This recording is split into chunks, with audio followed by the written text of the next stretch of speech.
Welcome. It is great to see you all here and to see so many folks here. This is a workshop we've been excited about doing for a while, and we're just excited that it's happening and that all of you are here and are looking forward to sharing everything.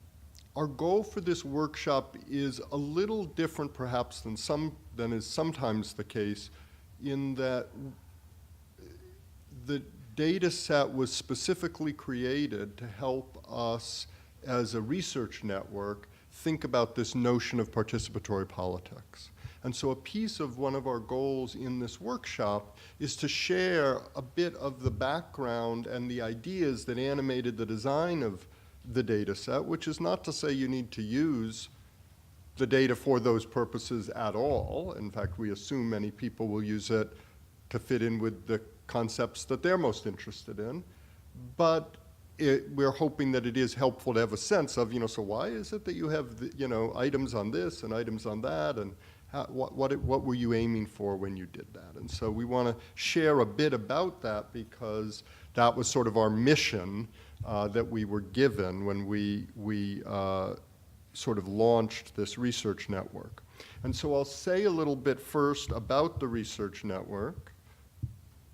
You can see here, that was me 8 years ago. And there's Kathy and there's Jen, and here are the other members of the research network. I'll say a little bit about what MacArthur does when it creates a research network and what that's about. So I think that the MacArthur Foundation is sort of, created their own animal. I mean, there certainly are other foundations that fund things that are similar. But they think of it very much as something they do, which is they identify topics that they think are sort of burgeoning or about to become super important. And they tend to be topics that they think would benefit from both sustained study and from interdisciplinary study. And so the networks are consciously designed to be interdisciplinary. And interestingly, for example, they don't allow research network members who aren't tenured, because their goal is not to quickly produce sort of results or publishable papers, and certainly, the more you bring in, as you can see here, well, I guess it doesn't say what folks' focuses are, but it ranges from philosophy to sociology, political science, education, psychology, anthropology, communications, education, communications, and I guess I would say Ethan is technology/communications, though he is quite interdisciplinary in his interests.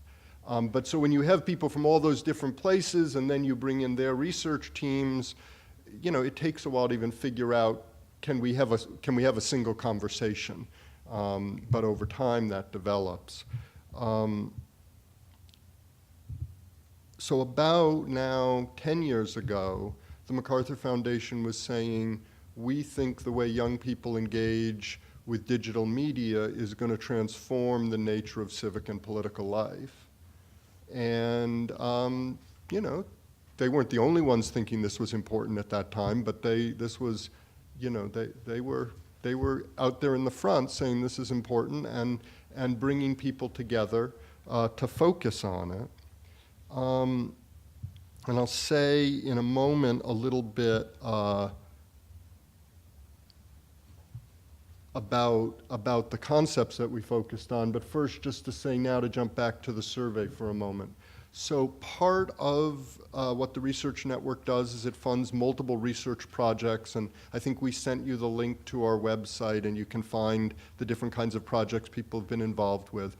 But one of the big projects, and certainly one of the more expensive projects, was the creation of the Youth and Participatory Politics Survey, which is a 3-wave nationally representative survey of youth. It started with youth ages 15 to 25, but then we continued with those same youth to the extent possible. So by the end, it was a survey of youth ages 15 to 29. Kathy and I were the PIs on this, but our research team included Ben and Chris Evans, Ellen Middaugh, Matt Luddig, John Rogowski, and then there were a number of other folks who have worked with Cathy at the University of Chicago. Is Chris here?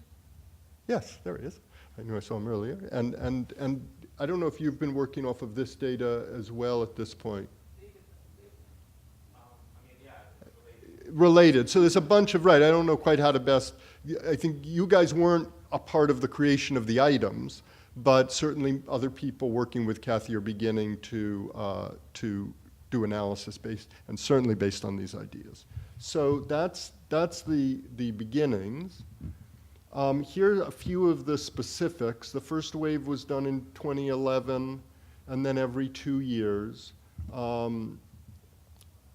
All waves, and this is very important, we think, have oversamples of African American and Latino youth.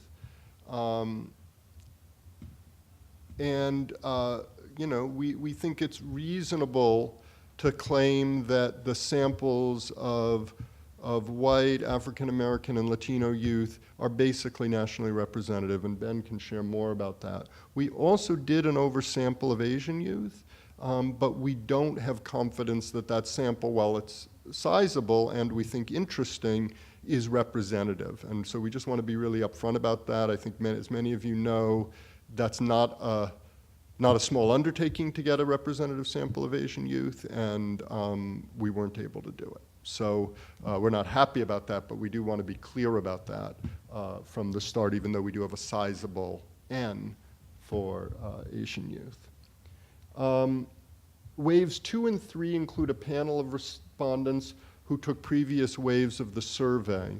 One thing that I'll, again, just highlight now, but Ben will say more about when he talks about these data, is to say that we don't believe the panel between waves 1 and waves 2 is anywhere near as good as the panel between waves 2 and waves 3.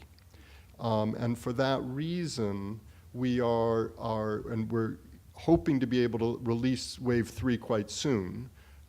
So for that reason, we are not releasing the stuff to make the panel with waves 1 and waves 2.